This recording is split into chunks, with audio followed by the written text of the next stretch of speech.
So today we are taking a look at these Bruno Marc shoes that they sent me to review.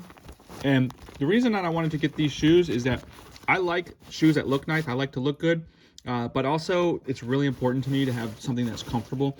And those two things are often competing with one another. It's like you can either get cool looking shoes or you can get comfortable shoes, but you can't have both. So it comes nicely packed in these sleeves.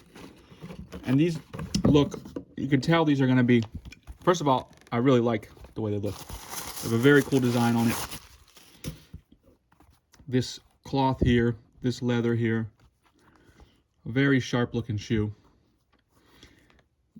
But this is also elastic, so they'll be easy to put on. And this sole, I'll show you this sole, is very cushiony.